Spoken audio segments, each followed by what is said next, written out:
I see you're surrounded with so many books, it's ridiculous. You can't possibly read them all.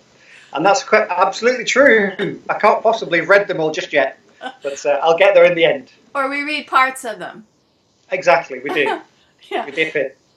Are you like me that you have to write when you read intense scholarly books? I mean, I have to underline or take notes.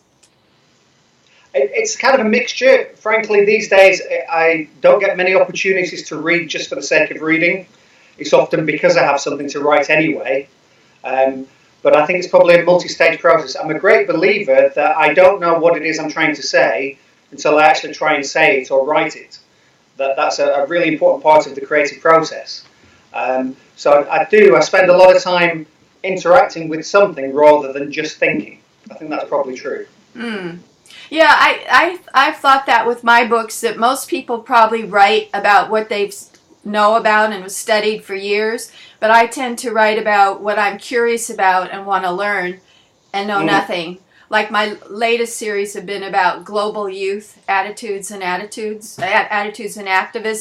and I didn't know anything about it, but I've sure learned. Okay, where and when were you born? Right, so I'm from the United Kingdom. I'm from a place called Lancashire, which is up in the northwest. People might have heard of towns like Liverpool or Manchester. So it's in that kind of area. It's a very industrialised area. Grew up with the cotton mills. Mm-hmm. And what I'm interested in people's astrological signs, so year and month. Yeah, so I'm 1966 and it's September.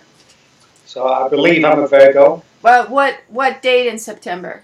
Yeah, 22nd, so towards the end. I think I'm kind of on the cusp. You're Libra. Did I fade?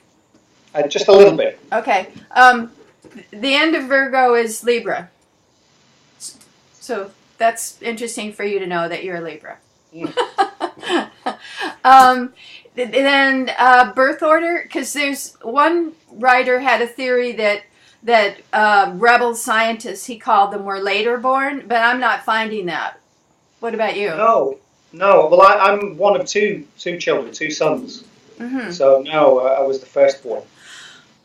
I wonder if that's partly because family sizes are smaller now, or if there really is something about firstborns expect to make their own pathway.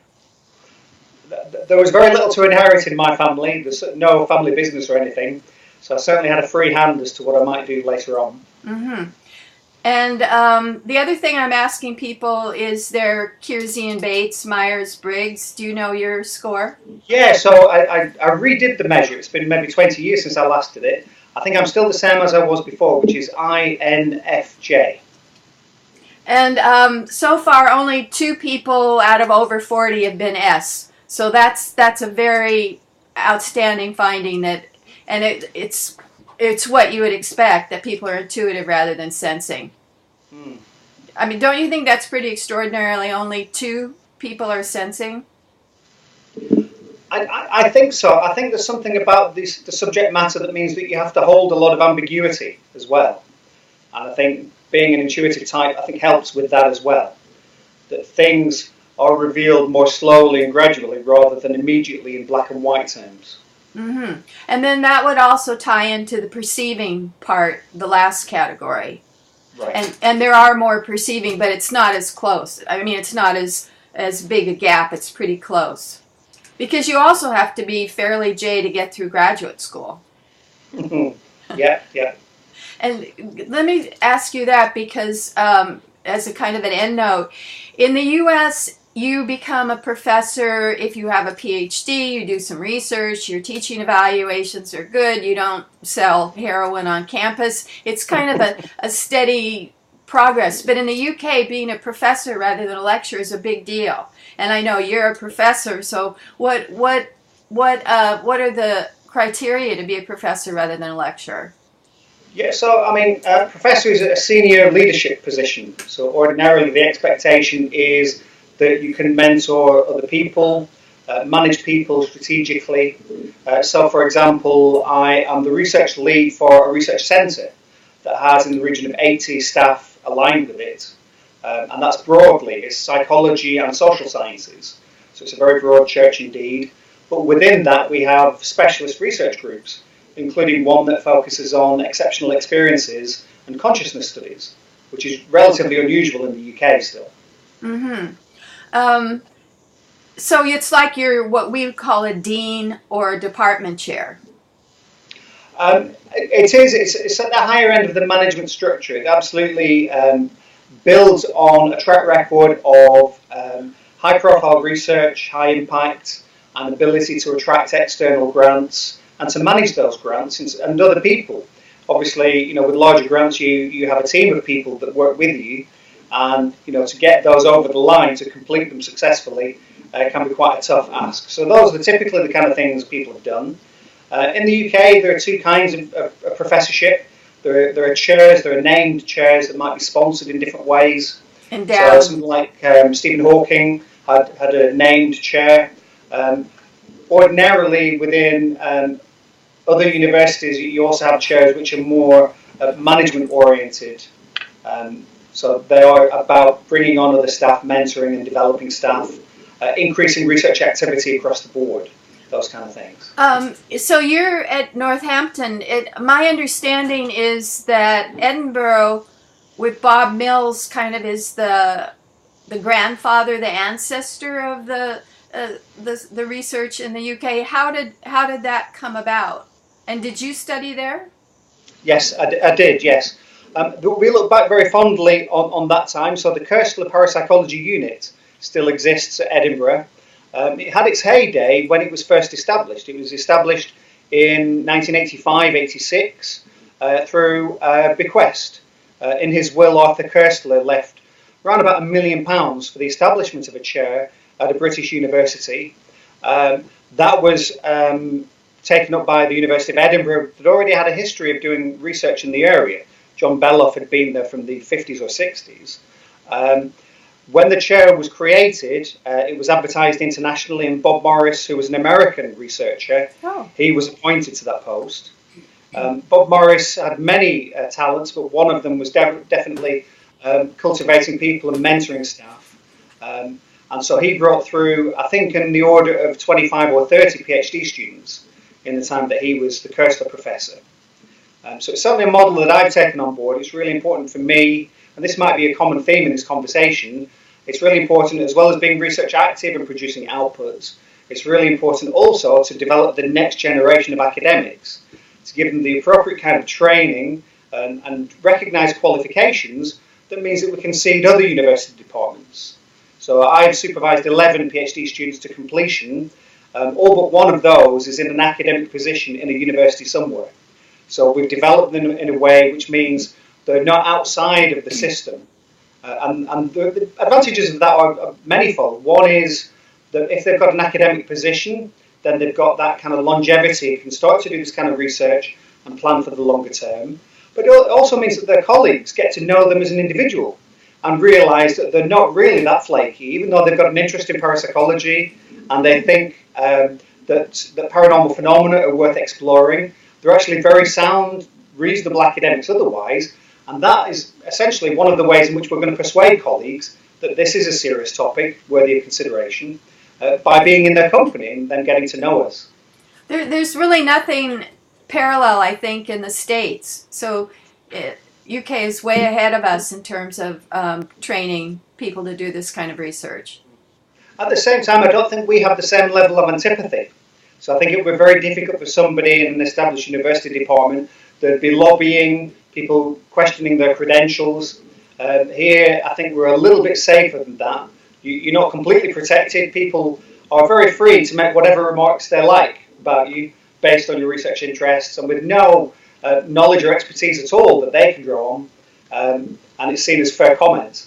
But that's one of the things you just have to get used to in this business. Yeah, Brian Josephson said that he felt like his access to graduate students to do research with him has been really limited because they say don't go work with Josephson. That you don't want to get off into that kind of research. So it exists everywhere, but maybe more subtle in the UK. Yeah, maybe so. Because I don't know of any any kind of graduate program that focuses on this kind of research in the States or Canada. Do you? No, I mean, there are some areas where you can still do transpersonal psychology research, and I think it's easier if you adopt a more phenomenological approach. If your work is fundamentally qualitative and person-focused, and you can leave the ontological questions at the door, so you don't really need to determine what is the ultimate cause of this experience. You can focus on, say, what the impacts are. I think there's a little bit more scope. I don't have a problem with that. I think those issues are important to us as well. We need to understand how human beings make sense of their experiences, how they understand them, and how they process them to make sense of what it is to be a human being. So I think it's an important part of the story. It's not all objectively can we verify that these anomalies occur and that they're not explicable in conventional psychological or physical terms. I think there's more to it than that. Mm-hmm. I want to go back to your childhood and what were the influences that led you to become an academic? Again, I think it's manifold. One is very much from a working class background. I'm the first person in my family to graduate university. And the working class ethic is very much that seeing is believing. You don't take authority's word for it. You question people. You prefer to see things for yourself. And so I think that's been really important. It's given me a very much an empirical drive. I want to verify things and test things for myself. In my working class community as well, they're very aware of people who get too big for their boots, as they would call it. So if people have had achievements or qualifications, that doesn't make you any better than anybody else. And they're very ready to bring you down a peg or two. And I think that's important, to come to this without an ego, to be a vessel through which the data speak, rather than it being all about you. In my view, in mainstream science, there are too many so-called personalities, when really we should be focusing on the discoveries themselves and how we can use those for the betterment of people. So I think those are things I took from that. There was a time, I was brought up as a Catholic. I've got an Irish background, so I spent time as a child as an altar boy and was very interested in religion, particularly because it gave us a way of understanding what it was to be a person that included a spiritual aspect, a sense of us being deeply interconnected one with another. And I think that stayed with me. But what I had trouble with as I reached my teens was that sense within religion of accepting dogma, a particular set of teachings that you accept on faith. That was very difficult for me to come to terms with. If there is a God and she gave us an inquiring mind, then it was our duty to exercise that inquiring mind and not simply accept things. And was very drawn to science then at school and then at university. So my first degree is in biology, although I specialised in psychology. So very quantitative, very experimental. But over time, I've kind of evolved, I think. I became exposed to more transpersonal ways of thinking, more subjective ways of understanding people. And where, for example, in my first 10 years, pretty much all of my output would have been experimental or survey-based. And these days, I would imagine 70 to 80% is qualitative. So it's based on interviews, working with case stories, case collections that people provide, narratives, and surveys, things like that, open-ended surveys. So I'm very much interested in the lived experience of ordinary people now, in a way that probably I didn't do at first.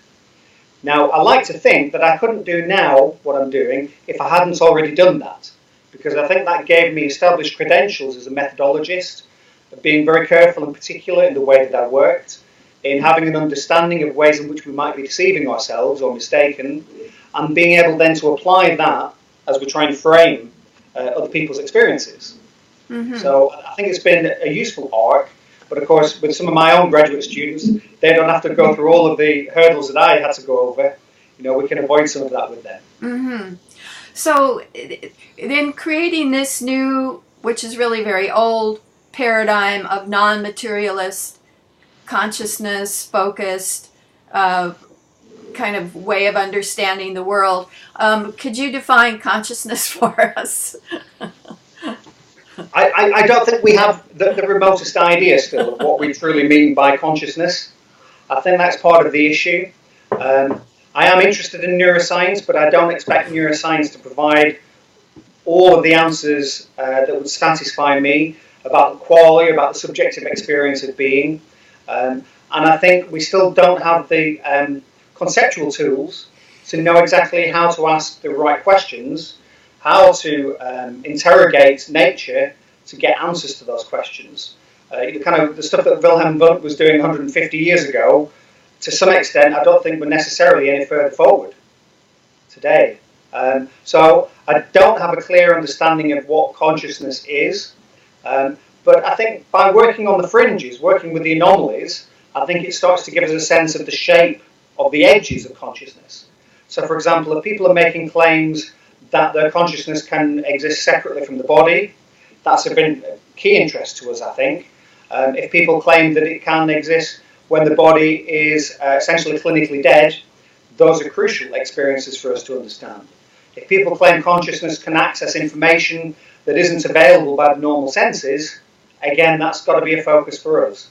So in a sense, I think we're working from the outside in, but by characterizing those properties, I think it'll start to give us a sense of what that essential phenomenon, that essential construct will be that is consciousness. So if someone gave you £1 million to kind of influence you to define what consciousness is, some people use emotional words like love or guidance or, caring. If you were pressed, what would you say about this field of information or whatever it is? One thing that's really important to me that it took me a little while to recognize is how idiosyncratic experience is. I think many of us carry a worldview that we assume is shared with other people. And in actual fact, we have no objective logical evidence on which to base that assumption. So, in thought experiments in philosophy, we know about the idea of the quality of colour. So we might both agree on what the colour green looks like. When we see it, we say, yes, that is the colour green. But we have no idea that our subjective experience is at all alike. I think synesthetes are really interesting in giving us a sense that we can experience a stimulus qualitatively in many different rich ways. So people can experience colours as tastes, or colours as numbers, or colours as sounds. And those kind of qualities, I think, open up the idea that really, as a starting point, we need to map the subjective experience. So if you gave me £1 million, I think I'd spend quite a lot of time working with wise people, asking them to share their insights with me. So I'm particularly interested in people who practice spiritual disciplines, because there is a discipline about that practice that means, I think, that their subjective experiences are more trustworthy. They've spent longer honing their experience and their sense of that experience in a way that I think strips away cultural assumptions much more effectively than the average person. So I'd be very interested in working with those people to have their understanding. Like Tibetan monk meditators or something Absolutely. like that. Yeah. So one of my PhD students at the minute is exploring through Buddhism people's experience of idis or siddhis, so paranormal events that are related to meditative practice. So those, I think, are really interesting to me as people who are devout practitioners spending 8-10 hours a day in meditation at various retreats. Those are people, I think, who need to be listened to, probably. And is your student finding that they can levitate, transport themselves? What are some of the cities that they're finding that seem, whoa, this is really happening? Their experiences tend to be quite mundane. People know stories of other people. Very few people have direct experiences of those profound paranormal phenomena. And unfortunately, they seem to be quite mundane. So people talk about their devotion leading to merits that they can actually, in a sense, cash in. So if you practice the principles, you can accumulate credits, good karma, in such a way that later on, if there is a particular job that you want or you need, or something that you need to have come about, you can spend them in some way. But the kind of this is part of the issue, you see. So the experimentalist in me would not see those as very solid evidence in the real world. Many of them may amount to little more than coincidence, or the attribution of meaning to fairly random events coinciding. But that doesn't change their worldview or their sense of what these things are doing. Mm-hmm. Or I think the word we use too is synchronicity, that when people feel they're on a spiritual path, then synchronicities speed up and more seemingly disconnected but favorable, auspicious events come together. Have you felt that in your life?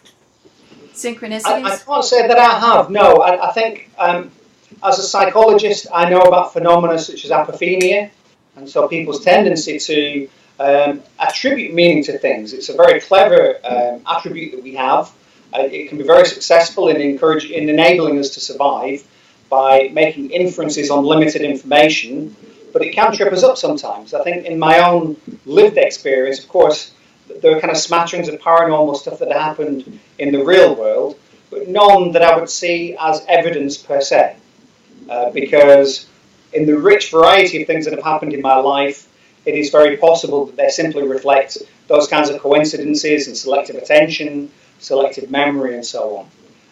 This doesn't at all suggest that they don't truly happen or that they don't happen to other people, but it means that I'm quite reserved in saying too much about personal experience. At the same time, a colleague, very wisely many years ago, asked us, me and a colleague, why we weren't being participants in our own experiments.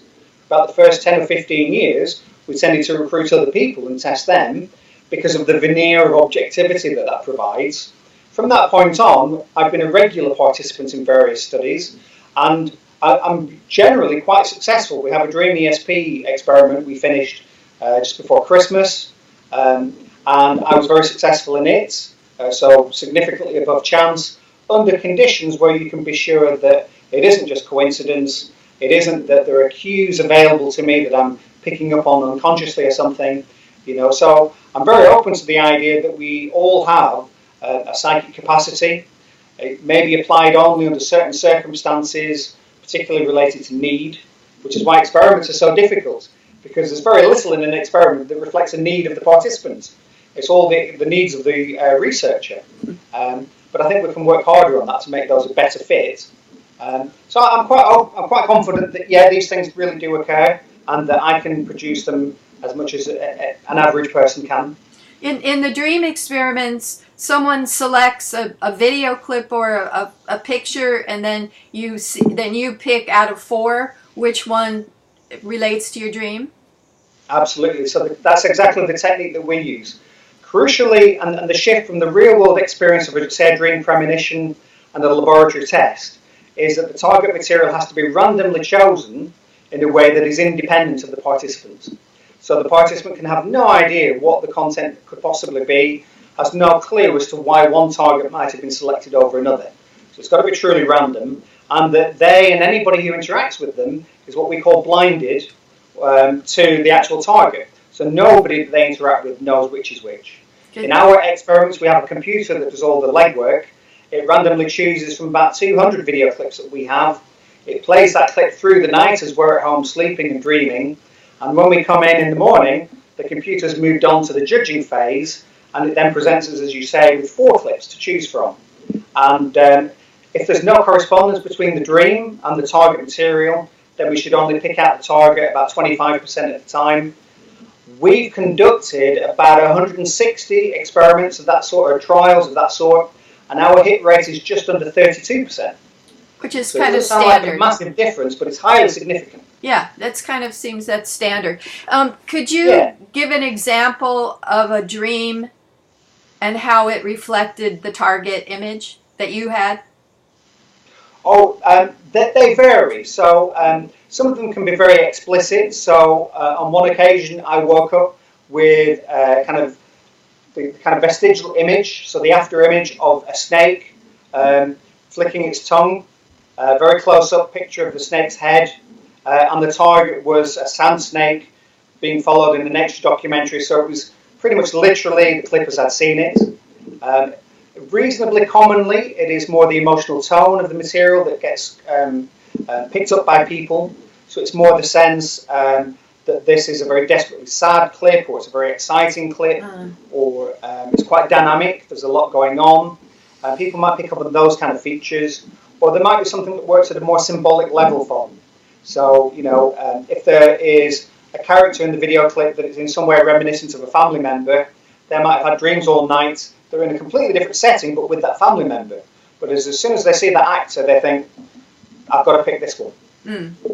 So they can, we get a wide range. Clearly, on some trials, people pick the target, and it's just a random guess. And very often we can see that that's the case. But what keeps us going back to those experiments are the kind of greatest hits reels. Those occasions when, people are describing elements of the clip in such detail that it's unfathomable to work out how that might be accounted for in normal terms. So the next step, clearly, this is the problem with that kind of research, is that much of it is still kind of proof-oriented. It's demonstrating the effect occurs. And it's really important that we move on from that and we start to look at process work. So how can we characterize or understand it? So looking at things like individual variables, are some personalities or individuals better than others? Is it related to prior experience or practice of a mental discipline? Are there circumstantial variables as well? Does it matter how we set up the context for the study, how we look after people, those kind of things? What about, that's really the important focus next. What about gender? Because typically women are allowed to be more in touch with their intuitive, emotional side, and a lot of the mediums that you hear about are women. Do you find any gender differences?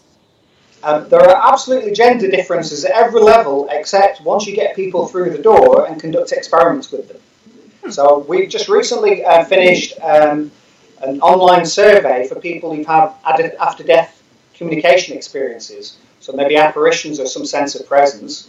And I think something like 80% of those respondents are women. In other situations where you have an open call to people to respond, or you survey people, women report much higher levels of belief in and experience of things. But if we can get people through the door, then we find that there aren't consistent differences between men and women. I don't think women are necessarily naturally more intuitive. I think they're just more comfortable with disclosing that to other people who are relative strangers. Yeah. For example, the exceptions to that are that men are quite comfortable, it seems, admitting to technological paranormal beliefs. Things like belief in Bigfoot, or the Loch Ness Monster, or belief in alien visitations. So those kind of things seem to be a class apart.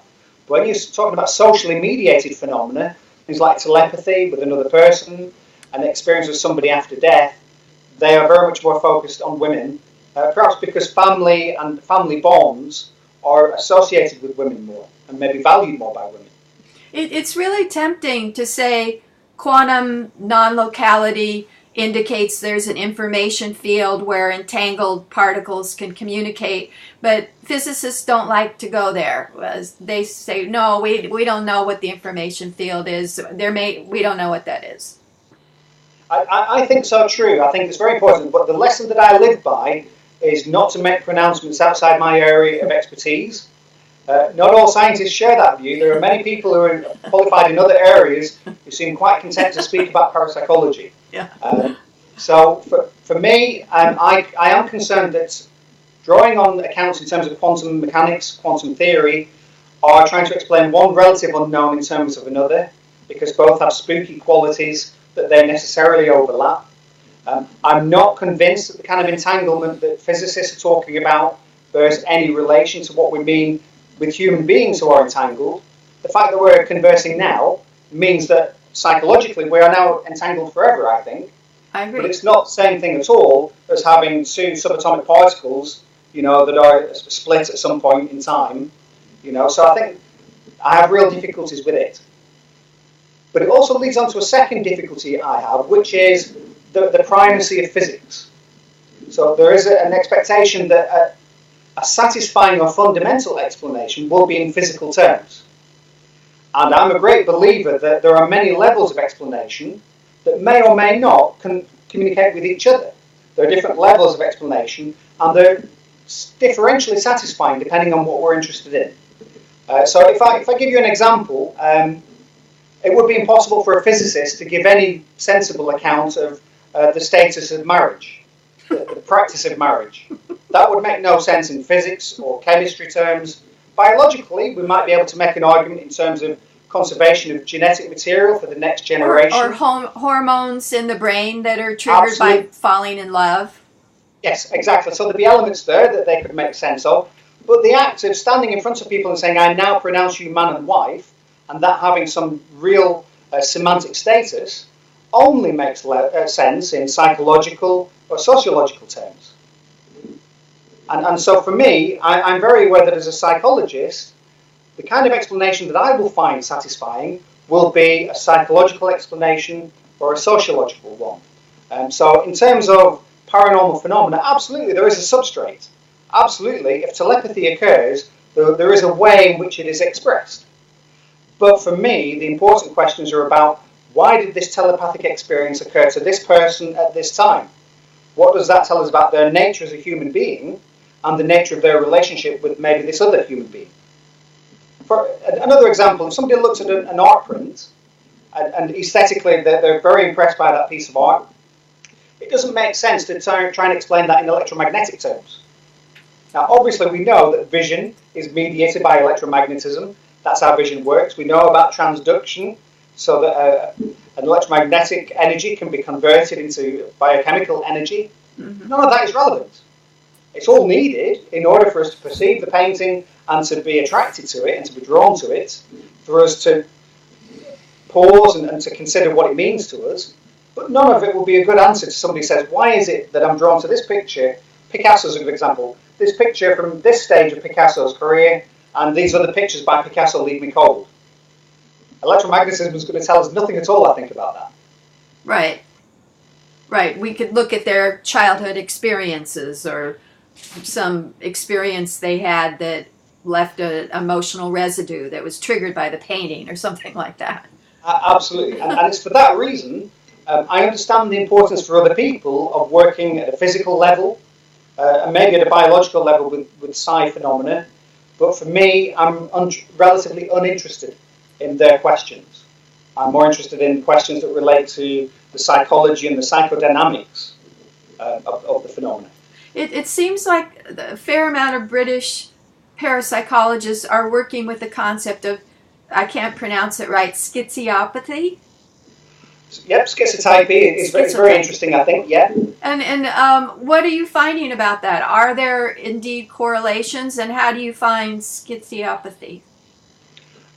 I don't think we want to go too far with that as a particular dimension. The key thing really with schizotypy is that it reflects an individual difference dimension. It reflects the fact that human beings vary on a continuum in the way in which they perceive the world around them and how they understand their own emotions and their responses to stimuli. And schizotypy captures that through a number of sub-dimensions that it has. Now, it turns out that scores on some of those dimensions also seem to predict psychic experience and belief in paranormal phenomena. But so do things like self-labeled creativity.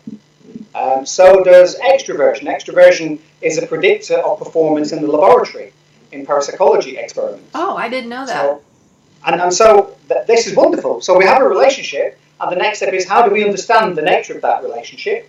Extroversion is a fab example, because I think there are two models for extroversion that we can play around with.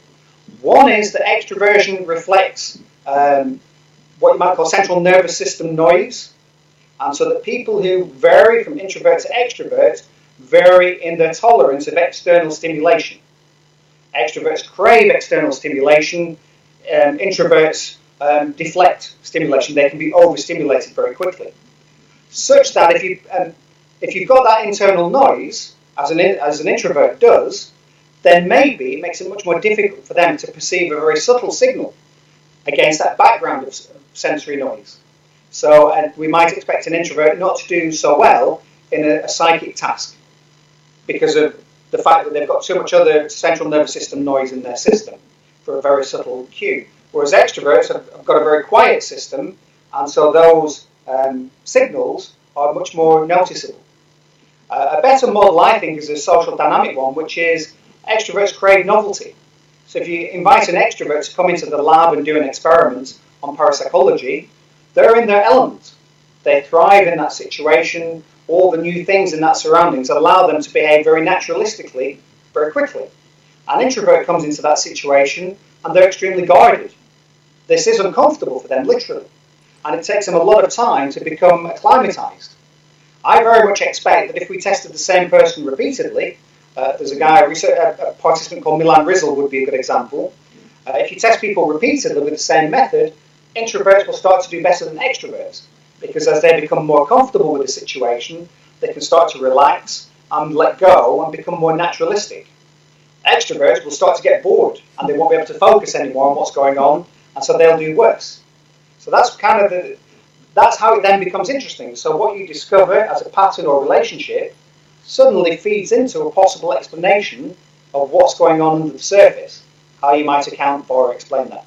Creativity is a great example as well. Two aspects of it. One is the willingness that people have to think outside the box, to work symbolically with material or to recast it or reinterpret it. I think might be really important to glean meaning from these experiences. And so I'm not surprised that creatives do better when they're trying to make sense of their dreams, for example, or the subjective experiences in our other studies.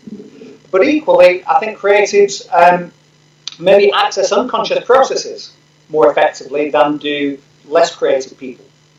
They maybe become more absorbed or immersed in practice or activities, and in that immersive state, they become oblivious to their environment. They're less driven by their normal sense information. So, for example, if you're an artist and you stood in front of the canvas, you might suddenly discover that 8 or 9 hours have passed by.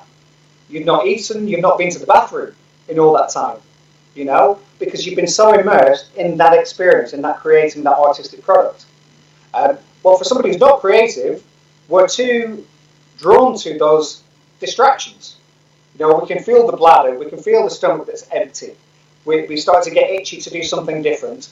And those kind of people then will not be able to tap into or access the same material because they're being pulled out of it all the time. What's your favorite? What's your favorite instrument for testing creativity levels? Well, that's the rub. Well, one of the problems we found, Kathy Knowlton did some really interesting work at Edinburgh on this. And if you take pencil and paper measures of creativity, they don't tend to consistently predict performance.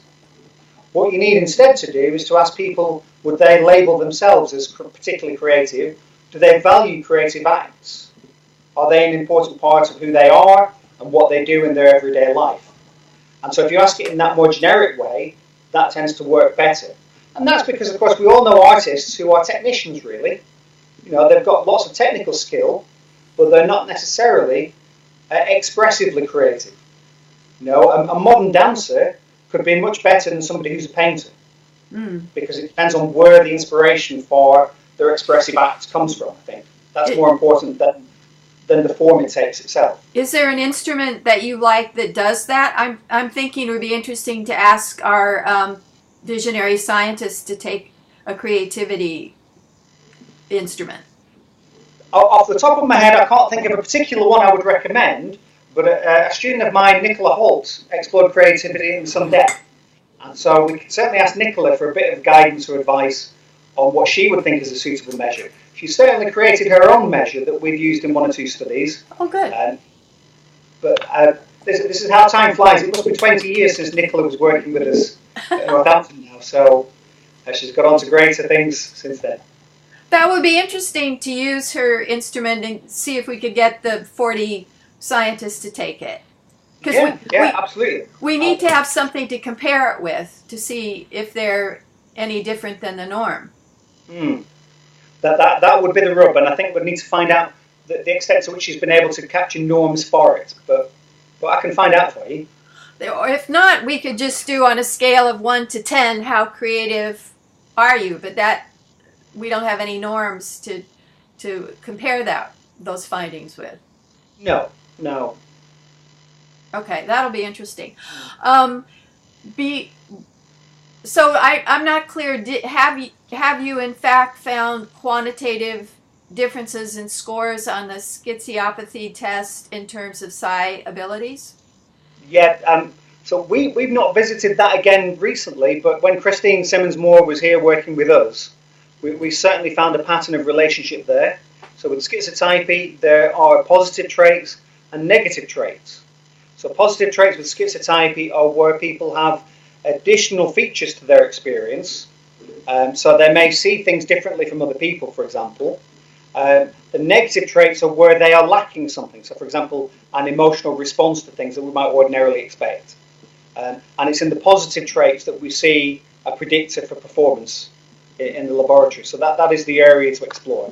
Again, we need to dig beneath that surface and see what it is that we're tapping into through such a measure. There will be some kind of underlying mechanism.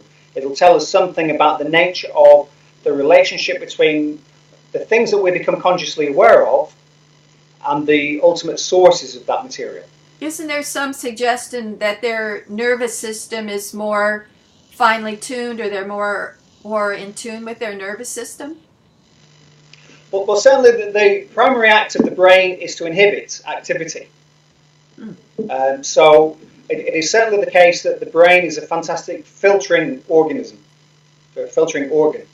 And so because we would be so overwhelmed, as we are sometimes with, say, a psychedelic experience, if we were in a psychedelic state all the time, we wouldn't be able to function because things are so much richer than everyday experience. We would be so immersed in consuming that experience, we would forget to eat, or we'd walk into a road and get knocked over and all sorts of things.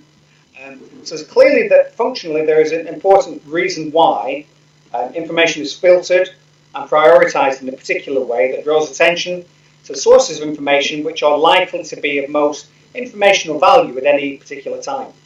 For human beings, absolutely, that is dominated by visual information. So when you've got a conflict between information from different sensory systems, visual information seems to win out. That is information that we act on.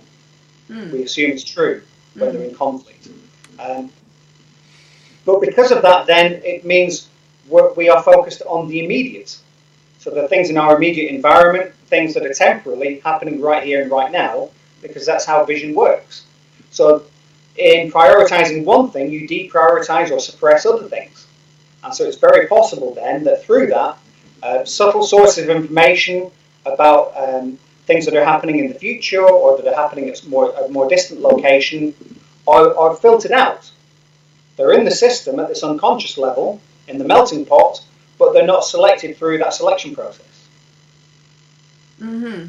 So that's a model that's been around since the 1960s, but I think has still a lot of mileage in it for psychologists. So if you were going to summarize factors that might predispose someone to skill at psi experiences like telepathy or precognition or something like that, how would you summarize the key influences? Yeah, I think there's an array of things, but it is things like prior belief in the phenomenon. It is things like prior experience of spontaneous phenomena, so that susceptibility to or sensitivity to phenomena. And what's interesting about that then is people who have the experience in the real world, where there may be other counter explanations, also tend to do better under controlled conditions in the laboratory, where you don't have those counter explanations. So that's reassuring, I think. It adds credence to their lived experience as well.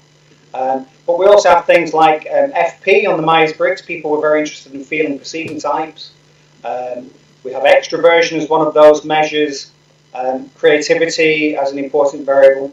So those are the ones that are swirling around at the moment. I think the art will be if we have somebody who comes along, a psychometrician, who can tease those, pull those together and identify underlying factors.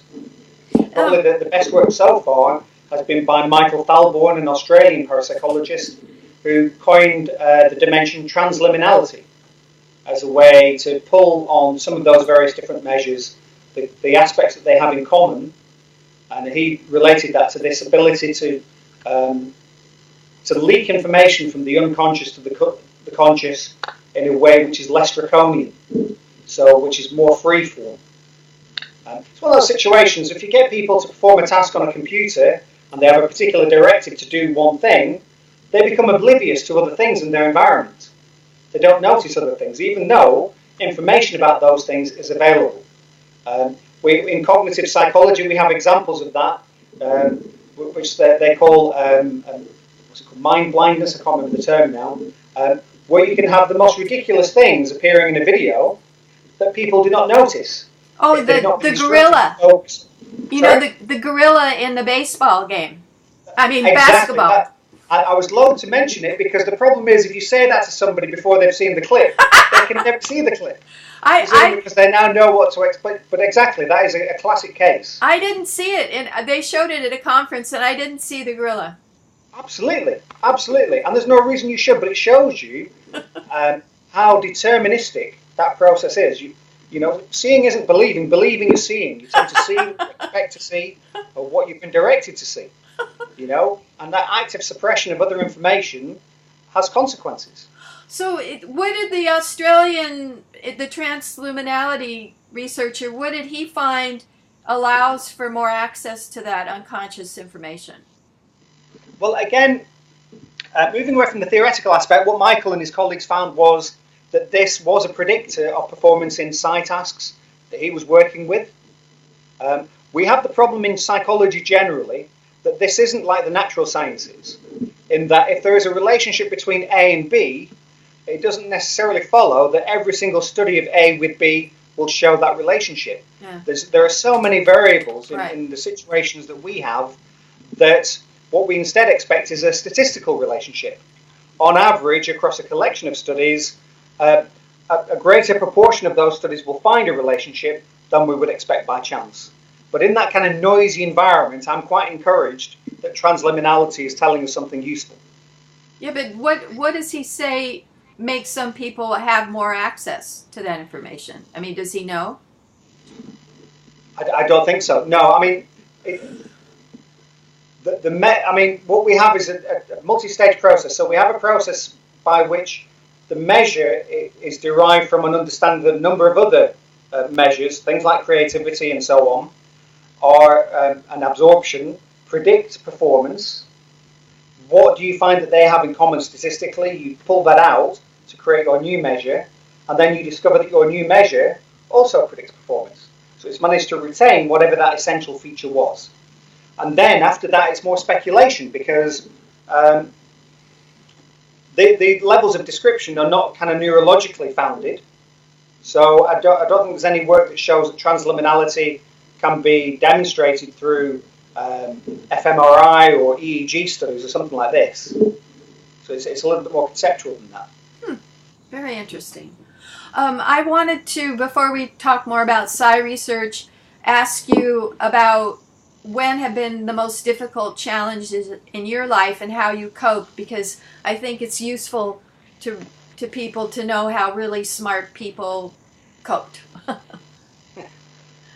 I think that the most important thing that any academic needs to recognize is that they should not be precious about their work, that we actively encourage criticism of our findings, our research designs, our ideas, and that can be an extremely difficult process because people do identify with their work and they regard criticism of the work as personal criticism, and that's unhealthy. You're not going to last very long in this industry with that kind of attitude. For example, with my own PhD students, I try and have each of them publish something before they've graduated so that we can go through that review process and referee feedback and the stinging comments that you can get sometimes together. And I can support them through that experience. Yeah. And you have to actively invite criticism. So I think that's really important. But in parapsychology, as we mentioned earlier on, you find that you attract unfair criticism, that you attract ill-informed or ignorant criticism. People make assumptions about the work that you're doing, the motivations for that work, or the nature of the work itself, that criticisms apply that clearly don't. And you end up in a situation you can't respond to each of those, but that's out in the public domain, and you fear that the average person who's trying to find out about these subjects is being misinformed about the state of evidence. I think it's a really important agenda for us as researchers and people who know something about the phenomena that we reach out to ordinary people and we give them fair and balanced and evidence-based information about things that relate to things they might experience. And so, for example, if they have an out-of-body or a near-death experience, that they're reassured that these are not indicative of pathology in the vast majority of people who have those experiences. You're healthy before you have the NDE, you continue to be healthy after the NDE, and it's not apropos anything in particular. If you have a dream that seems to be a premonition, it doesn't then mean that you have an obligation or a duty to analyse all your dreams from then on, and that you have a responsibility to act on them for fear that they might also turn out to be premonitions. That's just in the nature of the human condition. There's a great taboo around this subject, and it means it's very difficult for people to know, to recognise that their experiences are common. And so, for example, I've conducted a different survey with a national representative sample. I've literally only got the data back yesterday. I've had no chance to look at it in any detail, but from memory, something like 40% of the participants had visited a psychic or medium at some time. These are British people? These are British people, and it's a nationally representative survey. So loads and loads of people have been to see a medium or a psychic, and in some cases a fortune teller. And among those people, a significant number have found that experience helpful. Now, it may not be that they're convinced that that is evidence of survival of that person. They may not be convinced that the information is sufficiently accurate that they can act on it. But in some way, that encounter has served a purpose for them. But the irony is that all of these people don't talk to each other. So they presume that they're in a tiny minority of people, and that the trope that only credulous people visit a psychic or a medium, only credulous people think that they've seen a ghost or an apparition, so they don't disclose it to anybody else, and it reinforces that myth. Right. When in fact lots of very healthy, intelligent people have had these experiences, whatever the ontology, whatever the ultimate cause of the experiences in themselves are not indicative of pathology or credulity. That's a key message I think we need to get out. I agree. That's partly why I'm doing the book. What about personal challenges like marriage, children, those kind of things? Well, no more than any other academic, I think. It's quite a demanding job. I'm away again this weekend, so I won't see my family until late on Monday. That's part and parcel of this. My partner knew me when I was an undergraduate, and so she's been brought up on this. She's been a participant in various experiments, so it's quite sympathetic to what I do. Good. It is very difficult, though, to eke out a career, again, because there isn't a fair playing field for this, and it's been really important when I've been supervising students that we ensure that they work at the interface between parapsychology and some more traditional area of psychology, so that they ultimately are employable. That's really important, that they have a repertoire of skills that will make them attractive to employers. That, I think, has been crucial in that, because you want to be employable. You want to be able to educate the next generation and to open them up to these ideas as reasonable and balanced.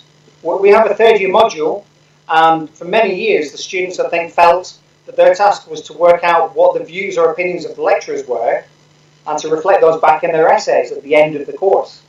And they found it really frustrating when we were quite kind of closed about, well, I'm just presenting you with the evidence. I'm not going to let you know what I think of it. It's all about what you make of it, because you've got to build critical thinking for people. And that was an important thing for me. I think I learned very early on that my job as an academic is not to proselytize. My task isn't to convert anybody to anything at all.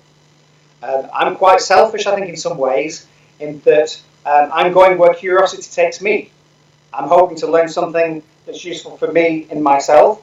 I'm very happy to share that with other people and to put my head above the parapet and say, the evidence for this is really quite strong, we need to take it seriously. But I'm not really invested in people believing me or going away accepting things that I've said. I'm really happy for them to look into it for themselves, reach their own views. That's what it is to be a person. That's what it is to be alive, to follow your own journey, to have your own encounters, and to get your own experience. I have a daughter who's followed me into psychology. Oh, wonderful.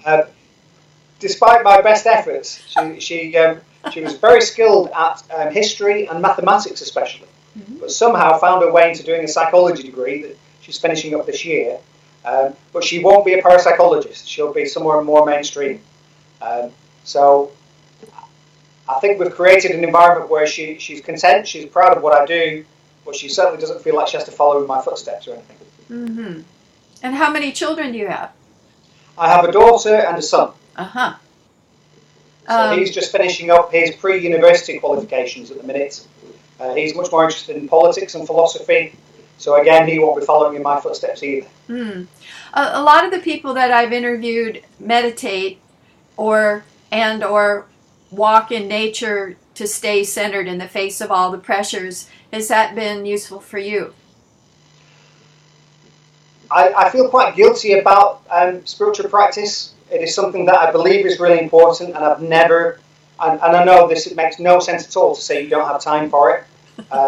I managed a transpersonal psychology master's program for some time, and that was a very experientially oriented course, and I felt it was really important to throw myself wholeheartedly into that experience. So we had lots of kind of spiritual people come in, kind of wise people that would introduce us to different practices, and we'd have weekends working together on those various things.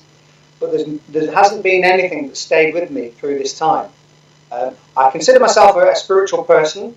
I think we'd need to look to our relationships with other people, with other living things, and with the world around us for the source of meaning in life. I think that life is inherently meaningful, and we need to identify the source of that meaning. And for me, that does have a spiritual source, a sense of something other that goes beyond those things. Those are expressions of something more fundamental. But it, for me, still is more of a philosophical than an experiential encounter. If something is really difficult, do you ask for guidance, for higher guidance?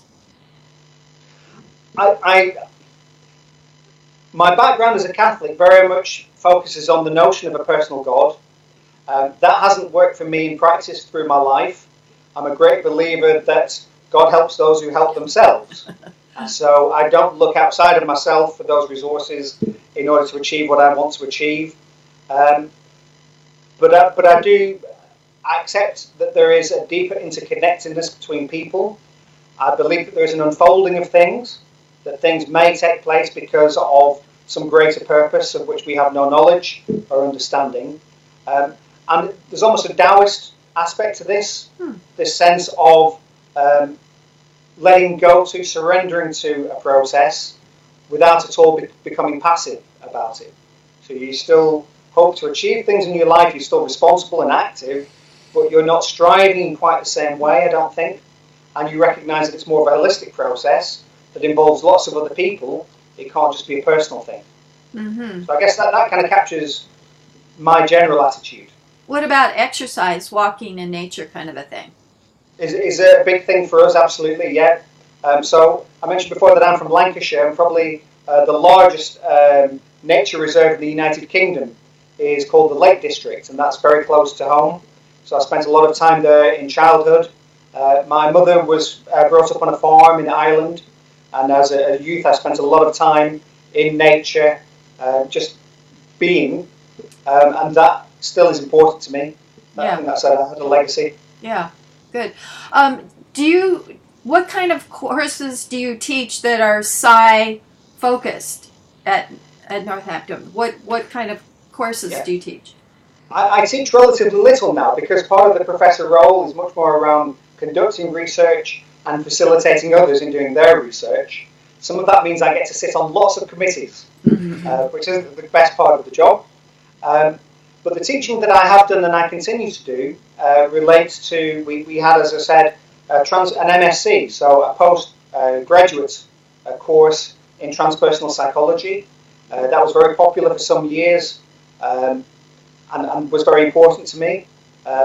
I teach on undergraduate modules in transpersonal psychology and parapsychology, and also in the psychology of well-being, where there's lots of scope to look at aspects of positive psychology, spiritual practice, spiritual orientation as sources, wells from which we can draw our sense of self and a source of well-being. And certainly that's my message for those. I'm a great believer in things like a sense of spirituality or a sense of religiosity being a power for good. So we live in a time when people seem to be focused on the frictions that might exist between different traditions. But for me, the fundamental principle of many of the great religions is very much a golden rule about being kind to other people, recognizing the spark of the divine in each of us, and responding to other people accordingly. And I think that probably is what I would take from those. And it has consequences for people. People who are religious or spiritual fare better after cardiac arrest. They recover quicker. They have fewer complications. People who have major surgery, they also seem to have fewer comorbidity problems. People who are religious and spiritual tend to have fewer minor troublesome ailments, snuffly colds and things like this, or aches and pains. They tend to be better able to get on with things. Their quality of life generally is better. Well, we know I was involved in a study some years ago with people who transitioned to care homes after they'd found living on their own difficult. And people who were spiritual or religious found that transition much less stressful and anxiety-provoking. They felt much more content in their new environments. They felt that their life still had purpose in their 80s and 90s. Mm. So those, I think, are really important things to advertise and make people aware. We know that your emotional state affects the immune system. Absolutely.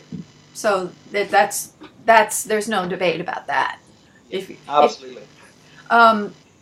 Then I'd love to see some of those course outlines, but we can talk about that later. I'm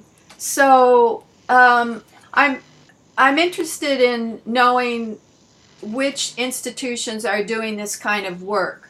So you're president of the Society for Psychical Research. You're chair of the British Society for Transpersonal Psychology section, the American Society for Psychical Research, a member of the Society for Scientific Exploration. You're on the editorial board of the Journal for the Society of Psychical Research and Transpersonal Psychology Review, former editor of the Paranormal Review. So what else would you add to that list in terms of research institutions and or journals? Where can we go to get the current information in this field?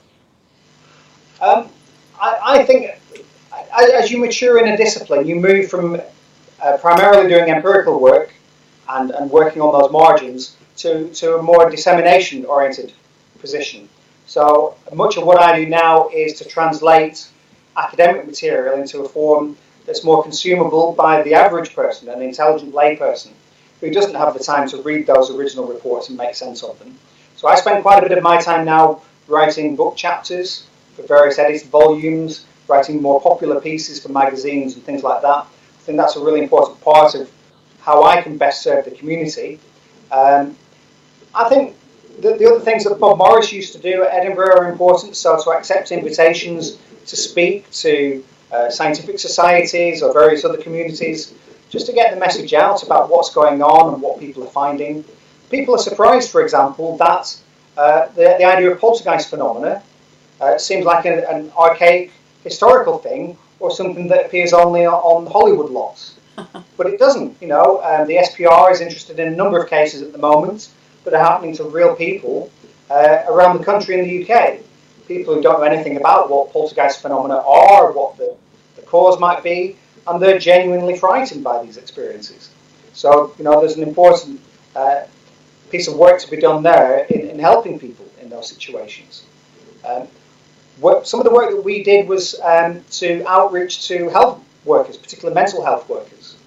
We talked to psychotherapists and psychologists who work with clients in therapy.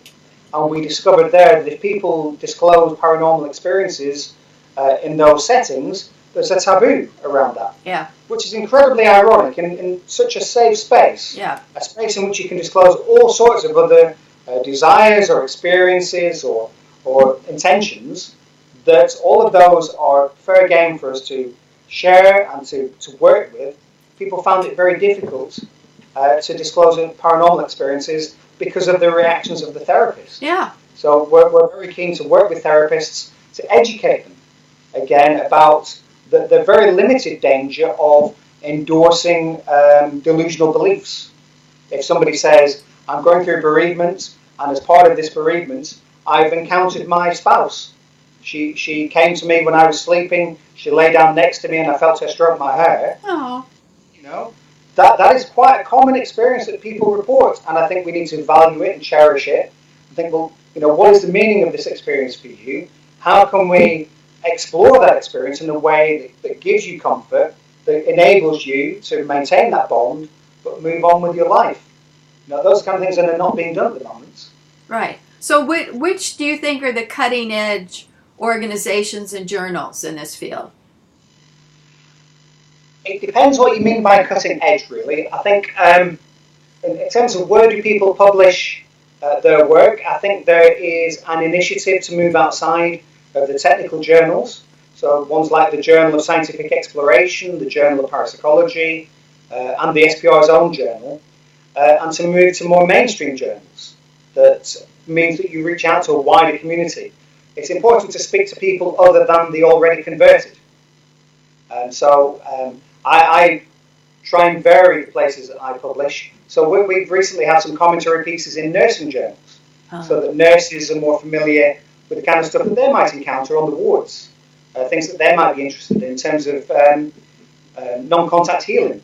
So they might be interested in Joe Ray or Reiki or something like this, therapeutic touch. They might be concerned that it might be some kind of quackery, some non-science. So it's useful to provide a piece that says, well, here are the clinical trials that have looked at that in a way that's blinded and controlled. Here are what the outcomes say. Here are the kind of people that it might be effective for. Maybe it's only more effective for psychological aspects of a condition rather than physical, but it may be some benefit. Those are the kind of things we can do. But I wouldn't single out individual journals that I would recommend then to the person on the streets to say, well, that's the place you should go. I think there are some really useful popular books. I think if you take any book which is edited or authored by somebody who has an affiliation with the Parapsychological Association or somebody who's based in the university department, I think that gives you some confidence that they're trying to offer a more balanced picture of what's going on. People like Dean Radin, who I know you've spoken to already, absolutely an excellent first place to go to find out about the field, but there are many other authors now as well. I won't mention any others because I'm bound to leave people out and it'd be unfair on them. What universities in the UK do you look to for doing this research?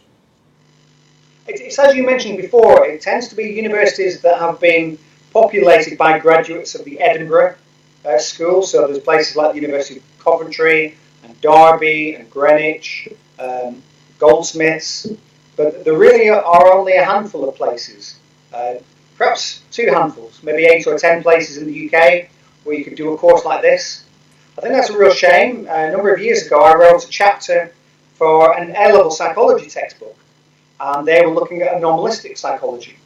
And there were 50,000 students, between 50 and 55,000 students took that A-level every single year. So between 50 and 55,000 students would be exposed to some material on parapsychology through that course. Wow. And the hope there would be that they would go to university. Some of those, maybe a third, might carry on and do psychology at degree level, but they would have an expectation, an appetite for their programs to cover the usual topics, cognitive psychology, social psychology and so on, but also to cover anomalistic or parapsychology.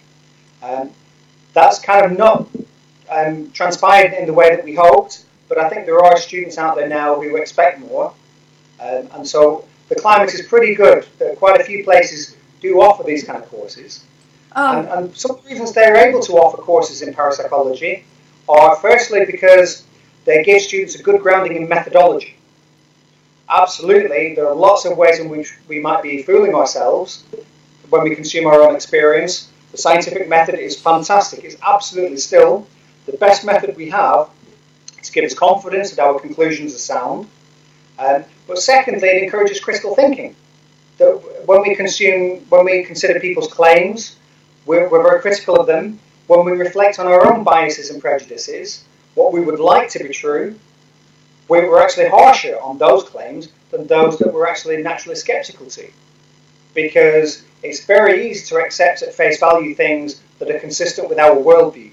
But we're never going to learn anything from that. We're never going to evolve if we're not open to learning new things or changing our mind about things. Did you publish that A-level psych book? Yeah, so that came out about 10 years ago, something like that. Title? And it's quite useful. The narrative arc of it is that you start off by saying, here are the kind of things people report in their everyday lives. Here are some of the ways you can explain those away. So a premonition that turns out to be true. Well, in the UK, there's something like 70 million people, many of them dreaming every night and remembering some of those dreams in the morning. So surely we might expect some kind of 30 million to 1 correspondence between somebody's dream somewhere and something that happens to them the next day. So absolutely, those kinds of explanations are plausible, but they're not proven. And then you introduce the scientific method as a way to say, okay, well, let's bring that phenomenon into a laboratory. Let's make sure we keep the necessary conditions so that it's got ecological validity, but now we run it in a stringent kind of way where we can effectively prevent those other explanations from applying. We can be sure that it can't be just coincidence because we have lots of trials and we know exactly the outcomes of all of those trials, and we can work out the probability of this exact level of coincidence. Those are the kind of things that we need to do. So that's the arc of the story. And the take-home message is, when we do all of those things, there are some things that don't fit. There is still evidence for some of these phenomena that goes beyond what we'd expect by chance, that are produced under conditions that rule out normal explanations. So there is a problem to solve. It absolutely suggests that our current psychological model of what it is to be a human being is incomplete.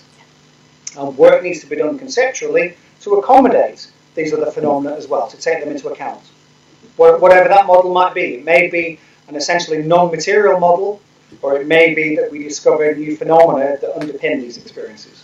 Is there a title for that book? I think it's got a really dull title like A-level psychology, but I can certainly send you a link or a reference. Okay, good. Let's talk about some of your specific work. We've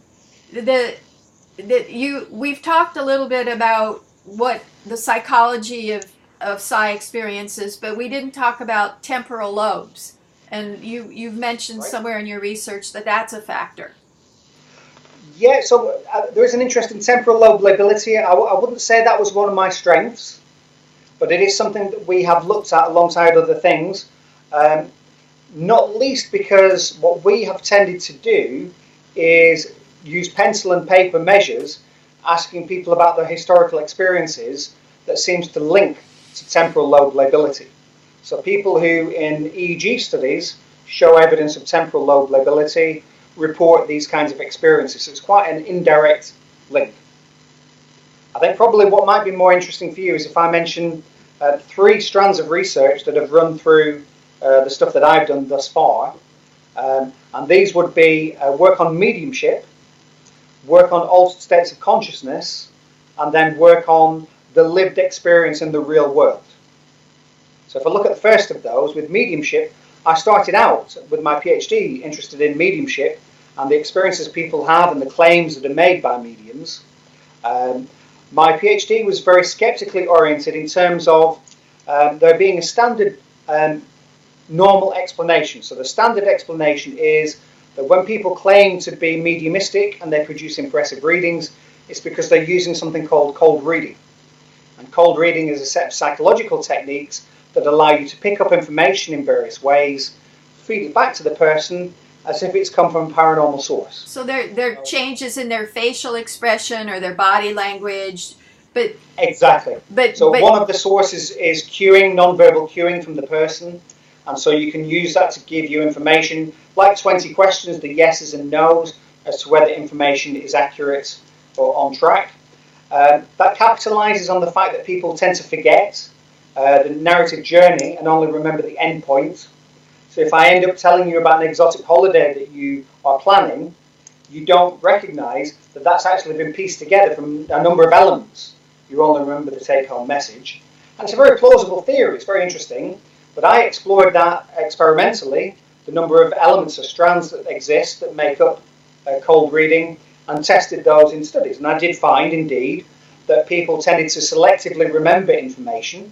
They tended to remember accurate information more than inaccurate. and they tended to remember information in a distorted way, in a way that made it more accurate than it really was. Because what happens is, if I say to you something like, you have a relative in spirit, and when you picture them, you see them in uniform, they have some kind of a job that involved going round and round in some way, you typically will have a particular person in mind. And if that person was a nurse, you imagine that nurse's uniform, and the round that you're thinking of is a nurse's round as they go from patient to patient with medicines and so on. But equally, if you had somebody in spirits who drove a cement mixer, and so they wear overalls, and what goes round and round is the actual lorry that they drive, that's what you picture.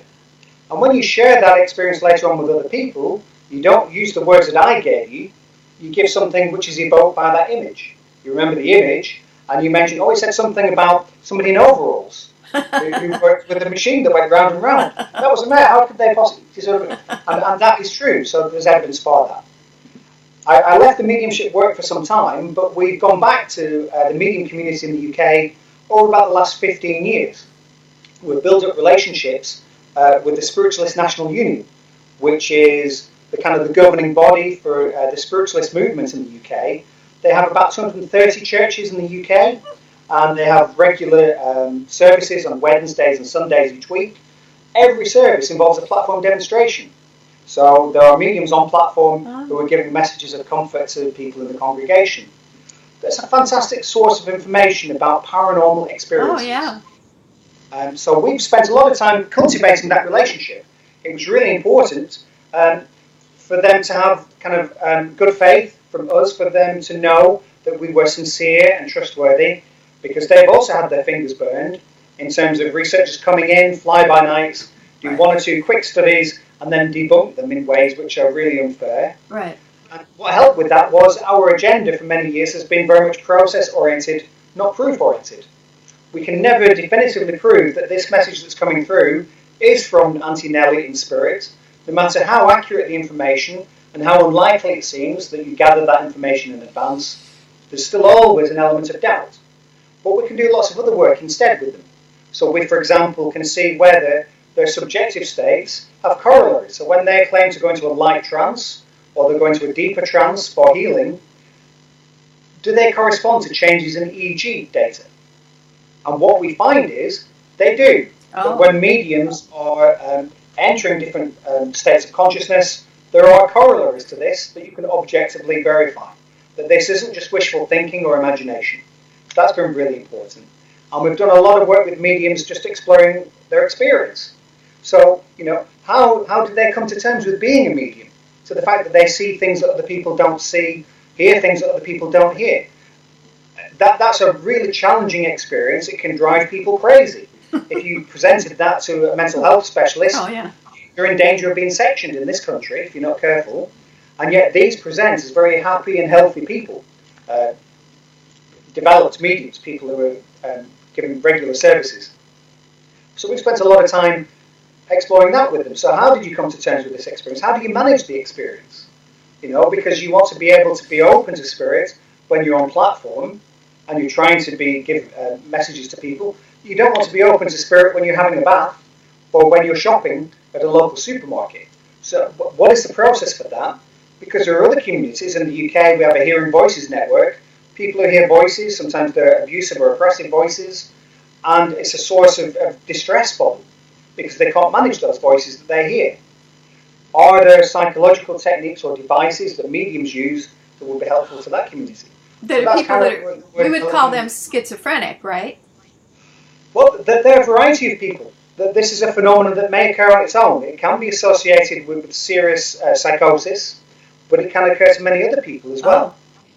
Some people, we all, in a sense, hear voices. Yeah. Many of us naturally identify those voices as being our inner voice. It's just our own thoughts.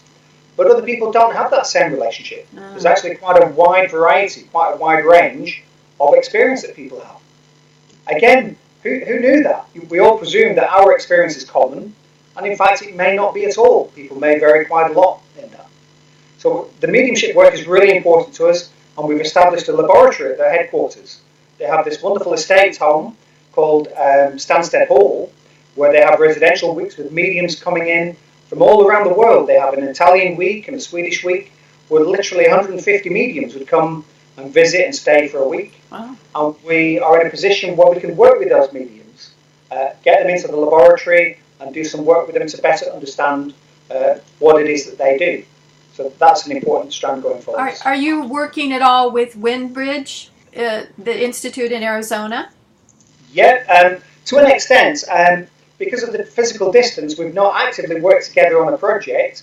We're, of course, extremely interested in and impressed by the work that they've done. And we are looking for ways to work more closely in the future.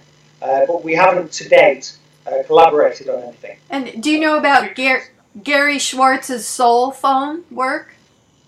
Again, it's work that I know of, but again, we've not collaborated on any of that work as yet. Particularly with Gary, I think the agendas are slightly different. I think his work is more proof-oriented than ours would be, but there's no problem with that at all. A second strand that I mentioned then is the altered states work, and that's because when you look at how people experience psychic phenomena, ordinary people that is, so people who are not particularly gifted, it tends to involve an altered state of consciousness. So this may be while meditating, it may be as a product of taking some kind of psychedelic or some other stimulants, but very often it's much more mundane than that. It's because they're drifting off to sleep, they're asleep, dreaming, or they're just waking up from sleep. And so we've spent a lot of time working with those experiences. We've done lots of dream ESP experiments, lots of Ganzfeld experiments. I don't know if anybody's talked about those before. So these are experiments where you kind of help people shift into hopefully something close to a hypnagogic or drifting off to sleep state. But you can do that in the lab under normal circumstances. Done lots and lots of Ganzfeld work, and we found that to be quite a useful tool. Ordinary people who don't have a history of experience, nevertheless, we get a collection of those people together. They seem to be able to do better than we'd expect just by chance. And because we work with unselected people, it gives us more variability to work with in terms of predicting who's going to do well and who's going to do less well in terms of those other personality or situational variables. Do you mostly use students? Like, for Ganzfeld? There's an adage in psychology which is psychology is the study of previous students. I forget what the phrase is now, by past students. I forget what it is now, yeah. So you do research on current students for future students. So you report the results to future students. A lot of psychology is based on student samples. Yeah. Which is very presumptuous because psychology students are not like the average person. You know, they're more intelligent than the average person. They're more susceptible to the good participant effect. They come along to a study and they try and behave as they should do rather than how they would do if they just behaved naturally. They have expectations about the situation because they've got some information from their psychology background, and it makes them actually much more difficult to work with. I had a revelation during my PhD when I discovered that some of my participants were doing their own experiments in my experiment. They were trying things out to see what would happen because they're interested in psychology. And that's wonderful because too many psychologists see participants as data generators, not as human beings. And that makes no sense whatsoever. If you're interested in schizotypy, somebody doesn't come in simply as an individual with a schizotypy score of X. They come in as a whole rounded person. Somebody who's had experiences that morning that set them into a particular mood, who's had prior experience of doing other experiments or what they know about psychology, that gives them expectations about what's going to happen here, interpersonal things about what you look like to them. You know, in many of our studies, I use research assistants because they're closer in age to the students. They maybe relate to them better, feel more comfortable with them. Maybe there's too much authority if I turn up. Yeah. Certainly if I turn up with a white coat or something, that would be a disaster. So those kind of things are really important in designing experiments.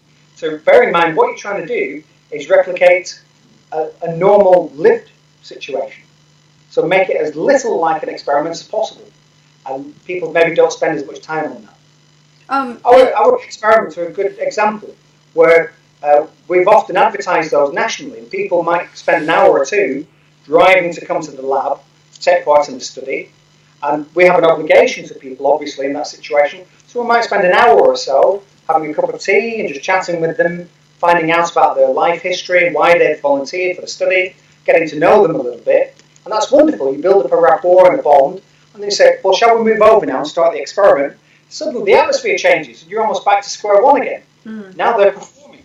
Now they are the participants, and you are the experimenter. And your heart sinks when that happens, because that's the circumstance in which you're least likely to discover something true about the real world. Instead, what you're going to get is people simulating what they think happens in the real world. That's a disaster. Even if it conforms to what you hoped would happen, it's a disaster because you can't believe in it, because it may be authentic. So we have to work really hard to cater to that, really. And then the third area that I'm very keen on and we continue to develop is to better map those original experiences in the real world. To remind ourselves, because it's very easy in academia to end up in some very esoteric place that doesn't speak to normal people anymore. So, we have some very technical theories, for example, that don't bear any relation to what people say when they say, I've had a psychic experience.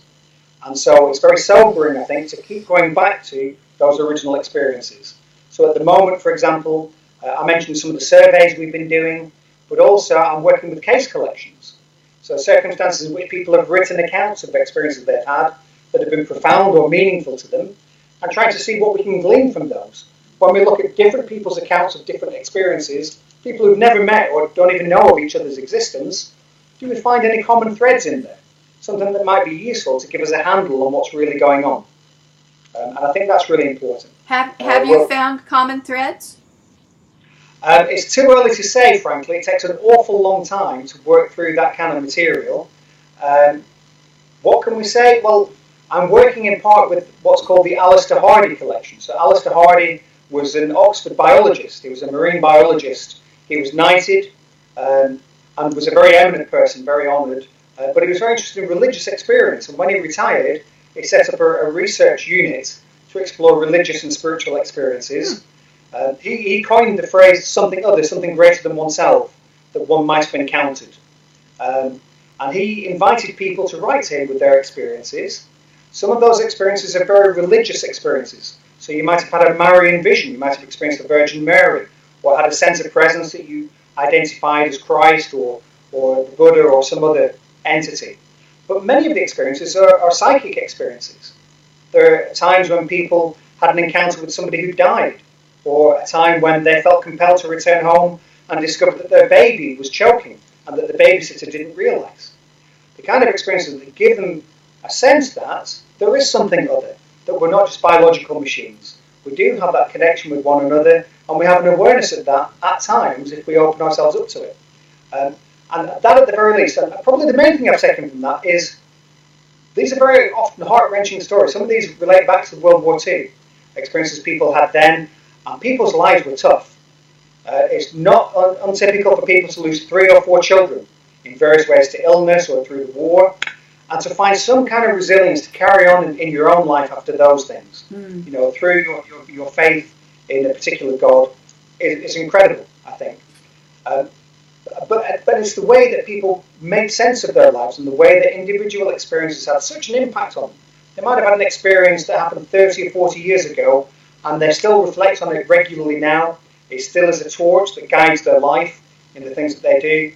That's why we do the stuff we do in the lab, because it has to resonate with those things that are happening in the real world. It sounds like kind of the overall theme of your work is to let people know that these are common human experiences and not to feel like you're crazy or odd. That is a big part, and to give them permission to reflect on those experiences, to work with them, and to see them as a source of insight. Yeah. There is something to be learned from this, that you can discover something about yourself, about other people, about the nature of existence, if you just pause and take them seriously and not be put off by those people who ridicule or pathologize those beliefs or those experiences. If you were going to write a book in the future, how would you focus it? Well, I have a couple in mind. So one would be on the psychology of mediumship, and then the other, more likely at the moment, would be something around altered states of consciousness, which would give that narrative tale.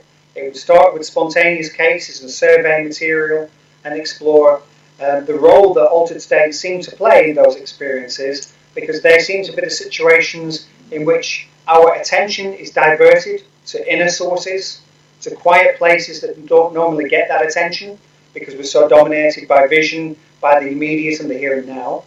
And that then has spawned a whole raft of research designs like the Dream ESP and Ganzfeld, and to work through that kind of material and what we can learn from it, and end up at some kind of place that says, okay, what sense do we make of this? How can we theorize about these experiences? What can we glean from it in terms of, the nature of existence? That would be, I think, the kind of thing I'd like to build up to. I was trained in the Berkeley Psychic Institute skills for how to do clairvoyance and healing work, and they use kind of a meditation that quiets I would say, the left brain, so you get in a holistic state. So I can read people's chakras that I've never met, that we're just talking on the phone or something, because you learn to kind of get in a passive state where you're just receiving information from the Akashic field or whatever you want to call it. So it can be taught. I agree, and I think it's really interesting when I look at how mediums are developed, the kind of workshops they do, and the practices that they go through when they're starting out, when they're neophytes. They look very similar to some of the practices we see in the great spiritual traditions that might lead to siddhis or iddhis. But also we see that there are other technologies that might achieve the same end. So when people describe their experience in the Ganzfeld, there are features of it that are very similar. So the idea of losing your sense of self, your sense of ego, the chattering narrative self disappears. Yes. The sense of being immersed in the experience. Yes. That sense of being more holistic and less a collection of aspects and just being an integrated whole, those absolutely are the features that are, when you hear them over the headphones, they lead you to be very confident that this trial is going to be a successful one. Mm-hmm. Yeah, so I think there's absolutely something, hints and whispers, there's something there that we are close to but we haven't quite captured yet.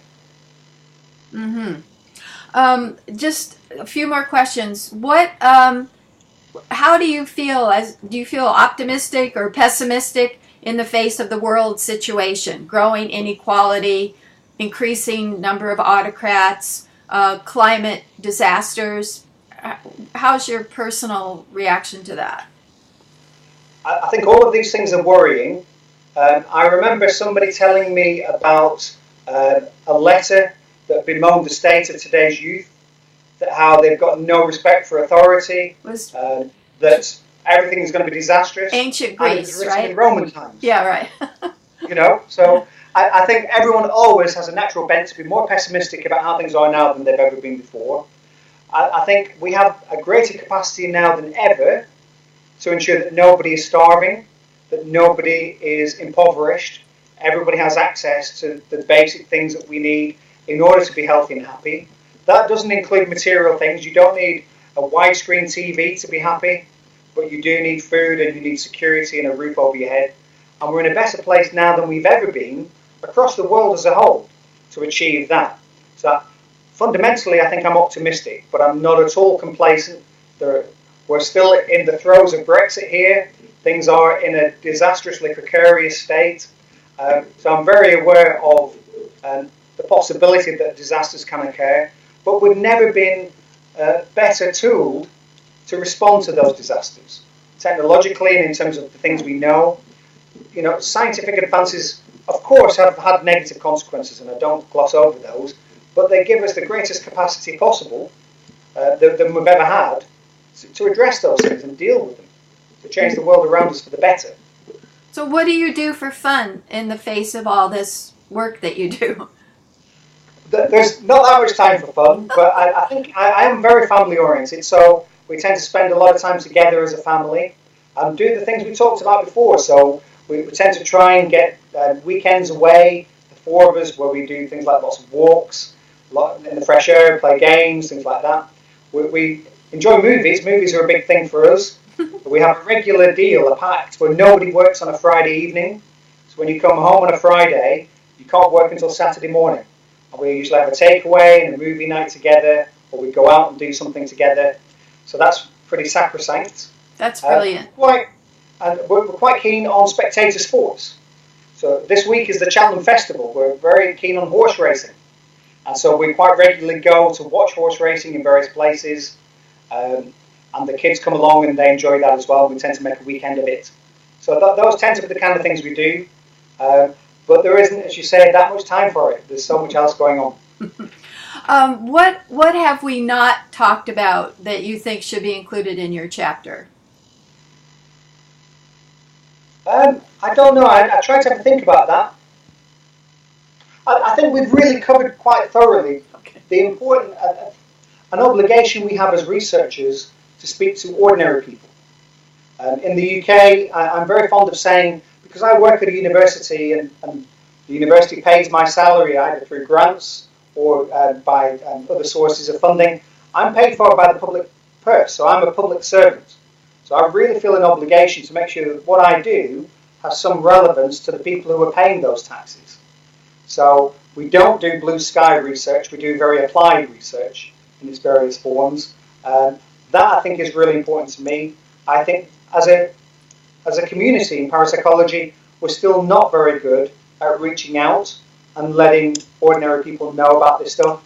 And I use words like ordinary and normal interchangeably, in the most respectful way possible. People who are not academic, not interested in research as such, but there might be things we do that have relevance for them. Absolutely. I'm flabbergasted that people spend more time wondering what's going to happen in the next episode of their favourite soap, or what's going to happen in a sporting event tonight, than whether they have an afterlife to look forward to. The average person does not ponder on fundamental questions very much. We're too easily distracted by the ephemera of life. Mm-hmm. That takes more time, and we need to find a way to redirect people's attention a little bit more. Mm. I did a survey of over 4,000 young people from 88 countries, and I asked, if you could ask a question of the wisest person on the planet, what would you ask her or him? And the top ones were, what's the meaning of life? What comes after life? So they did have those kind of existential questions on their mind. I think the worry is that they don't think anybody has an answer for them. And so they maybe don't spend as much time on that question as they might. Brilliant. Yes. Thank you.